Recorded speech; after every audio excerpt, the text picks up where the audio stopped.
Hello, and welcome back to another episode of Critical Reactions with your host, Bryan.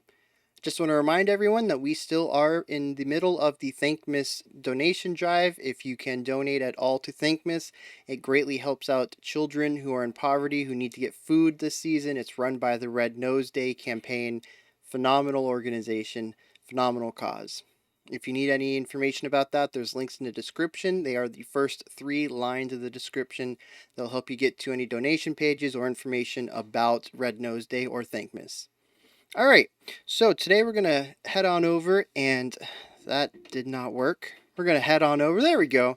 Dimico has suggested Tattooed Man by Coil for Unusual Instruments Week. It says it's a song where the accordion takes the spotlight. Not necessarily an unusual instrument, but definitely an unusual showcased instrument in whatever this is going to be. We do a lot of rock and metal on here. I'm kind of thinking that this might be in one of those 2 genres, but even if it was pop or hip hop or country or bluegrass, really anything, it would be interesting to hear the accordion kind of taking spotlight. Usually we typically hear accordions as a solo instrument, so it says it has a melancholic atmosphere. It's very captivating. Contains some creative industrial production that adds to the overall mood. One of my favorite tracks from this group. So we're going to check this one out. I looked through the YouTube comments to see if anybody else had suggested Coil. And no, that is why that is the only comment there. We have returned to adding YouTube suggestions in the comment showcase. So yep, that one just didn't have any YouTube requests. So we're going to check this one out. Like I said, this is Coil by Tattooed Man. And it's in 480p. All right.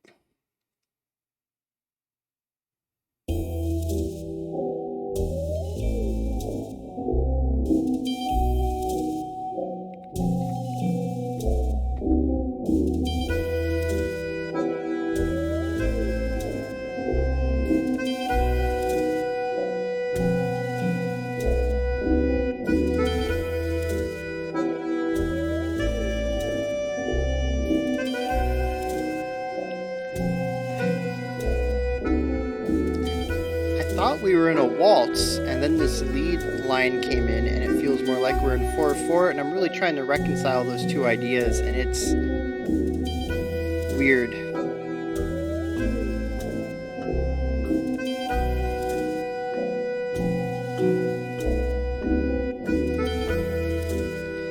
Yeah, I mean, at least we're fitting in at beat 16 is where everything's looping over. But everything in the background is not fitting into a 4/4 as far as emphasized beats go.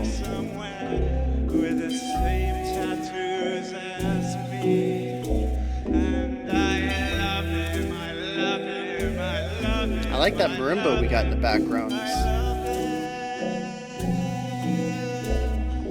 There's a man lying down in a bed somewhere with a different set of sex aspects, and I hate him, I hate him, I hate him, I hate him,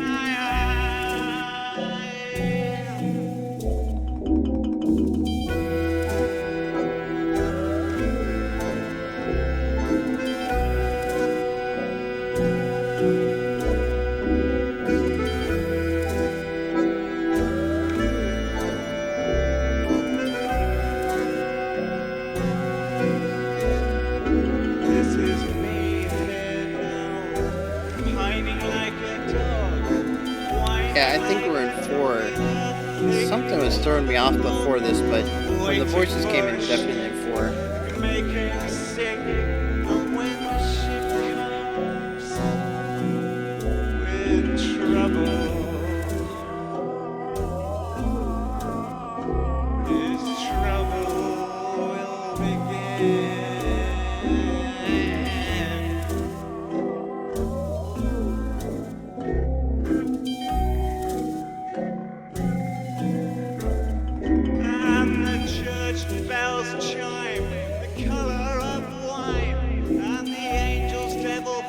to snatch back the lost time.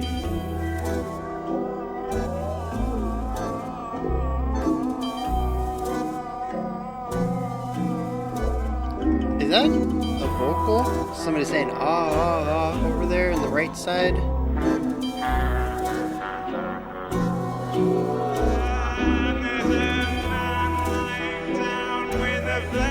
Sounds like we got a trombone.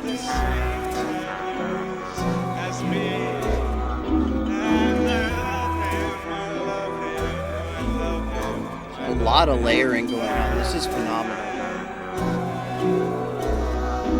There's a man lying down in a bed somewhere with a different set of sex aspects. And I hate him, I hate him, I hate him, I hate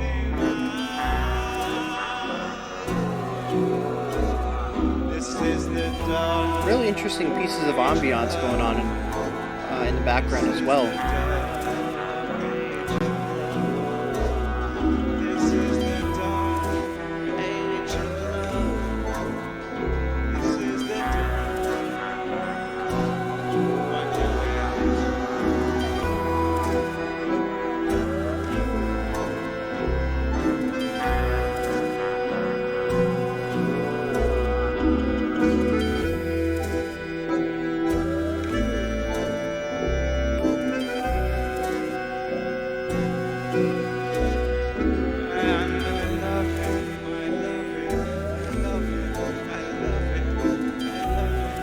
I wish I could have paid a bit more attention to the lyrics. I think it's interesting that they switched from I hate him to I love him.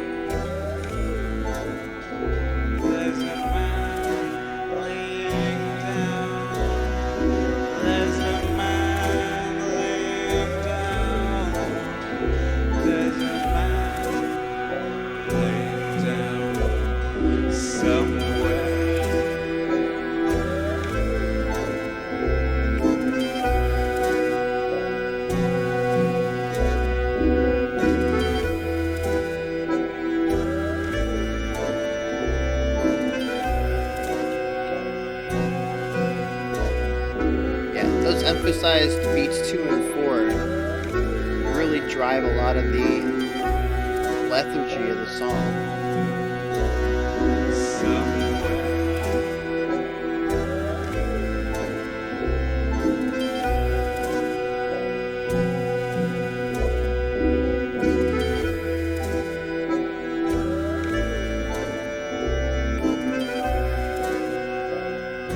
It's also a very good use of divvying up the layers.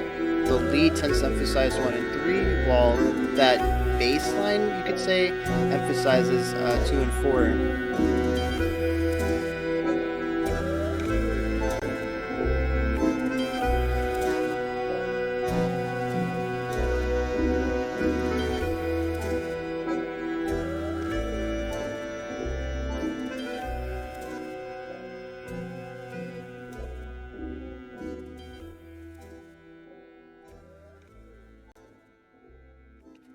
Yeah, very cool.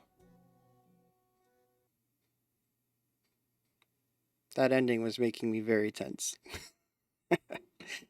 Did not like that. All right, so yeah, the overall atmosphere I think is sort of the strongest part of this song. There is a lethargic,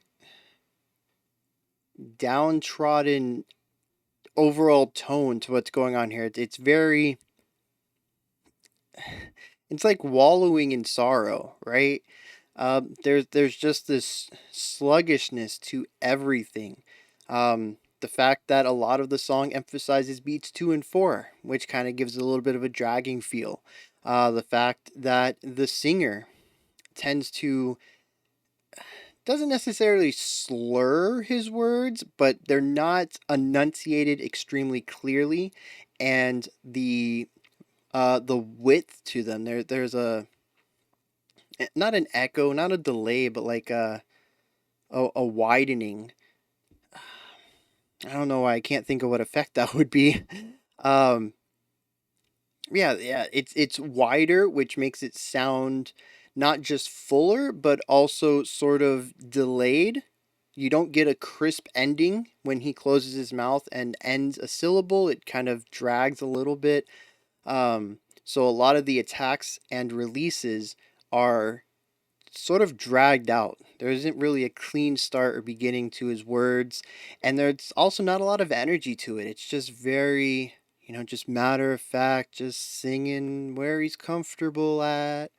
And there's just not a lot of air pressure to deliver strong vocals. These are kind of timid, little vulnerability to it. So the whole thing is just kind of low energy, every bit of it. Um, and I think the accordion sound kind of fits with that.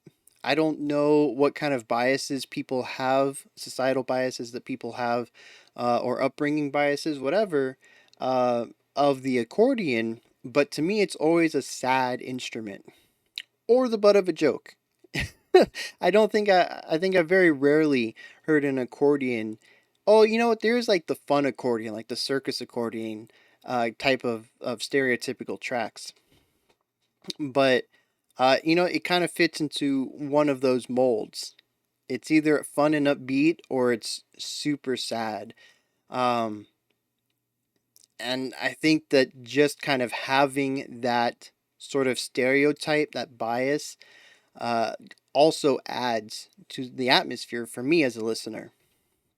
Because the accordion to me sounds like a sad instrument when it's played slowly. Um,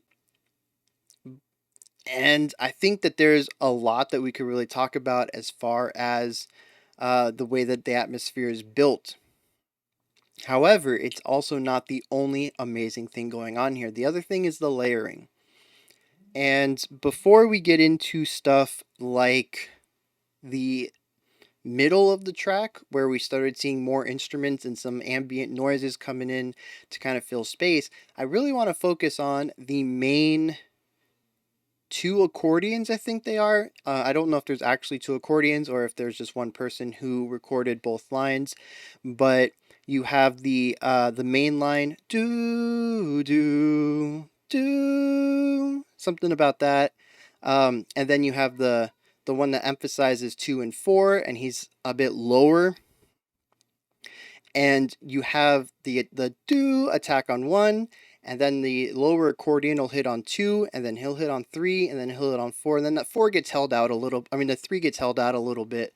But there's just this ping pong, this back and forth between the high note and the low note, as far as emphasized notes, and it's just a really nice way to allow two instruments to kind of sit in the same pocket as far as where they're sitting in relationship to the other instruments. These guys are both front and center. They're both prominent in the mix, um, and they kind of alternate beats. And I think it comes together in a really interesting melody line. It's sort of like a slow hocket. My brain does not interpret it as a hocket, but that's usually because when you think of that, you think of something a little faster. Um, or at least for me, I think of a phrase that's usually a little faster, where you can kind of hear the blending of the instruments into a single idea. And here, I don't really hear that as much, but I'm going to chalk that up to the tempo. But it probably could be argued that this is a hocket just in a very slow tempo. And for those who don't know, a hocket is when you take a single melodic idea and you give different instruments different notes. So maybe the first two notes are played by a trumpet, the third note's played by a clarinet, the next two notes are played by a tuba, but the second note is played by the tuba and the trumpet. So you have all these different instruments kind of overlapping and trading off parts of this melodic line. And it can produce some really interesting things because most most listeners are kind of trained subconsciously, unconsciously maybe, to listen to melodic ideas in the view of a single timbre or texture, right? Very rarely in metal or rock does a guitarist change his tone every other note or every beat or something like that. There's not really enough instruments in a four-piece rock band to really go off trading sections like that. Even in pop, where we have access and well, even in pop where everything is pre-programmed, nobody's actually playing the instruments, it's all electronic. Very rarely do we hear a single melodic line. This is also kind of true in techno, where we get totally different sounds playing different parts of the line. So it's just not something that a lot of us are trained to listen to. So it typically sounds weird the first time that we hear Hawkets. But the more you listen to it, the more you can really start to appreciate them and identify them. And it's really fun to kind of notice it, especially in a lot of modern music that is not classical, or even, yeah, maybe even jazz. Uh, I don't know. I feel like the Hawket is more leans more towards classical writing. Jazz has probably had a few of them, but I don't associate it with jazz. I don't. Um, but yeah, so it's a really interesting technique, and I like the way that it's utilized here, even if I didn't really pick it up when I was listening to it. And I really had to like analyze, say, yeah, maybe that is a Hocket. Um, but yeah, that line between the two accordions just sounds phenomenal. I love the way it comes out. Um, but there's also a lot of layering going on. Like I said, in the middle of the song, when we start picking up there's a bass in there that's just super low in the mix. Um, and like I said, I think I heard a trombone, and there is some, uh, I don't know. I'm going to say that they were like samples or electronica ideas. Dimico, the guy who requested this, said that there was some industrial layering in it. I'm not sure if this was just done with unique sounds, maybe like ooh, almost lost a mouse. If this was done like Blue Man Group, where they're using not stuff things that aren't typically associated with music in musical ways, or if maybe this was done with samples of some sort. Um, but yeah, there's some really interesting little like whistles and howls and like shimmers. I don't know I don't know how to describe a musical shimmer. If you heard it, you know exactly what I'm talking about. If you don't know what I'm talking about, you just have no clue. I don't think there's really anybody who's like, yeah, maybe that is a shimmer. But it's like this I'm gonna stop. I'm gonna stop. I can't reproduce the sound with my mouth. But yeah, it's a shimmer. And there's a couple of those that pop up, and I like the way that they kind of create um they add just a little bit more intrigue. No, it makes me more intrigued by the music. It has this downtrodden, sorrowful feel to it, but then you get like these little embellishments, usually in the higher end, adds a little bit of not happiness, but maybe positivity of some sort to it all.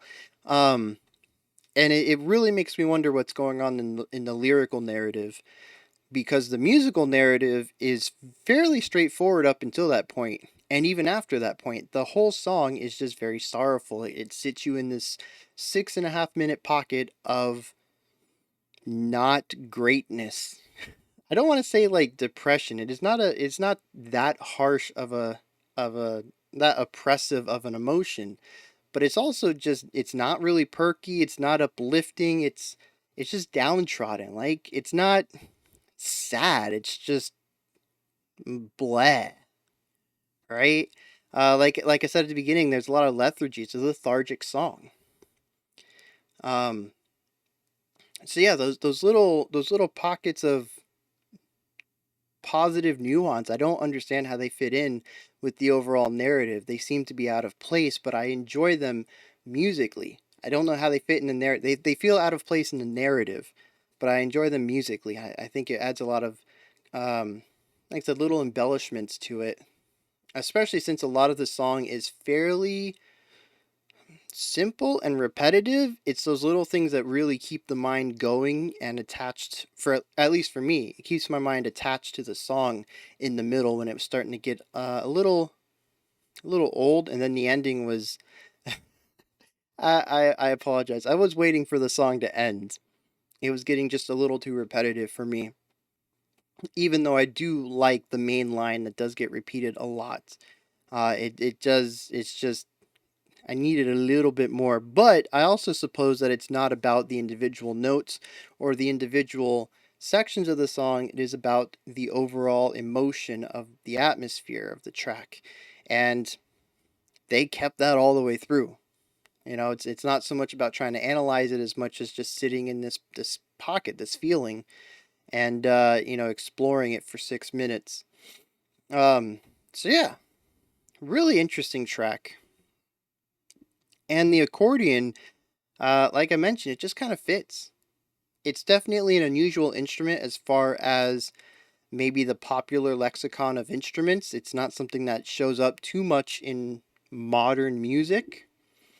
But as for the track itself, it just I can't imagine this song with any other instrument. The accordion just fits so well. So yeah, really cool stuff though. I gave you my thoughts though. This is where you guys come and hit me up in the comments. Let me know what you thought. Let me know if I was wrong, if you agree with me, if you enjoyed it, if you didn't enjoy it, if you have any information about it. Maybe you know the lyrics and those little shimmers kind of make sense lyrically. I also noticed that he went from saying I hate him to I love him. So maybe there was an understanding or a change of opinion in the story for the narrator. So if you have any information about that, I'd also enjoy it. And anything else by Coil? Do they always have accordions, or is this that track where they just decided to do something a little different? And is there any other songs I should be listening from them?